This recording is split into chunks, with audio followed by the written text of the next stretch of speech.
자, 재계에서 우호연 SM그룹 회장이 화제가 되고 있습니다. 일명 뭐 M&A의 귀재다, 미다스의 손이다 이렇게 불리고 있는데요. SM그룹에 대해서 좀 자세하게 살펴보겠습니다. 자, 우호연 SM그룹 회장 상당히 뭐 유명해요. 네, 예. 왜 미다스의 손이라고 불리고 있을까요? 오현 회장이 지금 SM그룹이 재계 34위입니다. 34위인데. 예, 34위 정도 되고요. 34위인데 뭐 자산으로 한 5조 5천억 정도 됩니다. 예, 그리고 계열사가 57개 정도 된다고 하죠. 이분이 쭉 기업을 일고 오면서 사실 이분이 그 광주 상고 출신입니다. 고등학교 졸업하고 쭉 기업을 일고 왔었었는데 그 과정에서 주로 어떤 그런 좀 부실 기업들을 인수하면서 좀 알짜 기업으로 바꿨습니다. 뭐 대표적인 게 남선 알루미늄, 대한해운 그 정도로 좀 꼽을 수 있습니다. 예. 부실한 기업들을 인수해서 기업으로 성장을 시켰다. 예, 근데 사실 이번에 사실 그 HMM이 옛날에 현대상선 아닙니까? 되게 그 지금 시가총액이 한 10조 정도 됩니다.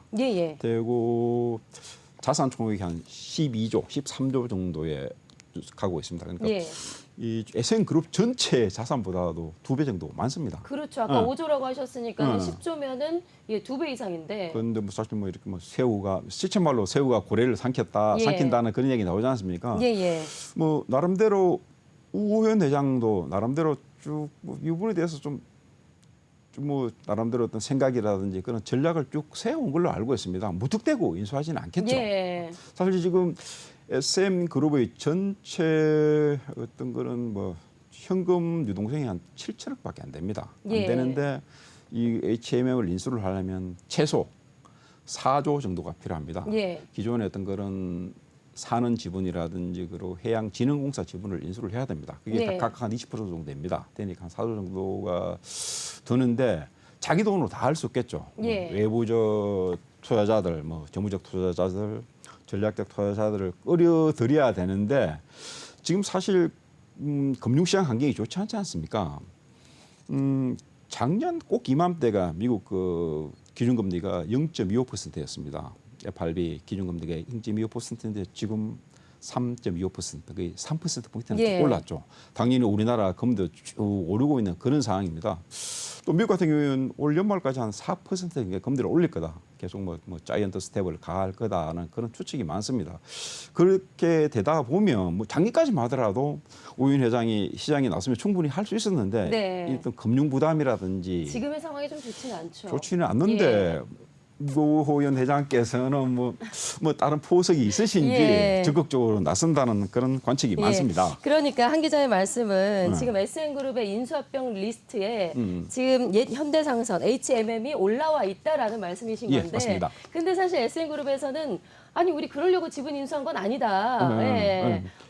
인수의 목적이 아니다. 라고 얘기를 하고 있거든요. 그보다는 그 전에 저기 사실 뭐 지금 SM그룹 쪽에서 HMM 지분을 한 5% 갖고 있습니다. 갖고 있는데 지금 3대 주주로 올라왔죠. 3대 주주로 올라와 있는데 그전까지는 뭐 이쪽 SM 측에서 공식적으로 이야기한 건 어떤 건 인수 목적이 아니다. 뭐 경영 참여 목적이다. 그런 식으로 얘기했었었는데 이게 쭉 상황을 좀 지켜보니까 결국 인수하기 위해서 작년부터 야금야금 지분을 좀 매집했다는 그런 관측이 나오고 있습니다.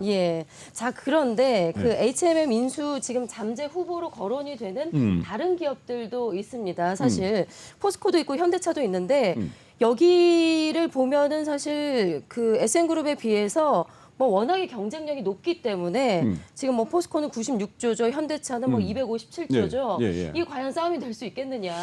물론 뭐 그런 측면도 분명히 있는데 무슨 그 자금 동원 측면으로는 봤었을 때 사실 SM그룹이 포스코라든지 그런 쪽에 대해서 밀리는 게 사실입니다. 사실인데 해운업 특성을 좀 봐야 됩니다.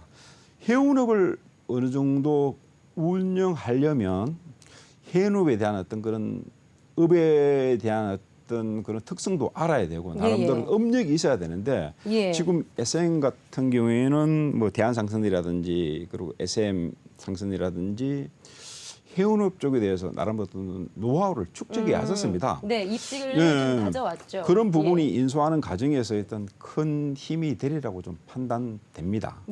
가령 뭐 현대차 같은 경우에도 해운사가 하나 갖고 있습니다. 그 글로비스를 갖고 있지만 이건 주로 자동차 운송에 관련된 특화된 그런 해운사입니다. 예, 예. 그리고 포스코 같은 경우는 해운업 경험이 전혀 없었습니다. 예전에 잠깐 있었는데 뭐 계열사를 몇 하다 보니까 지금 전혀 해운업에 대한 그런 경험이 없습니다.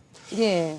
그런 뭐 포스코라든지 현대차에 비해서 SM그룹이 가진 어떤 그런 뭐 강점이라고도 볼 수 있는 거죠. 해운업에 대한 그 노하우를 축적해왔다. 해운업의 전문성에 대해서는 SM그룹이 다른 기업들에 비해서 좀 우세하다고 볼 수가 있다라는 말씀이신 예, 건데. 우리나라도 해운업 잠깐 보겠습니다. 사실 우리나라 최대 국적 선사가 예전에 그 한진해운도 있었고, 예.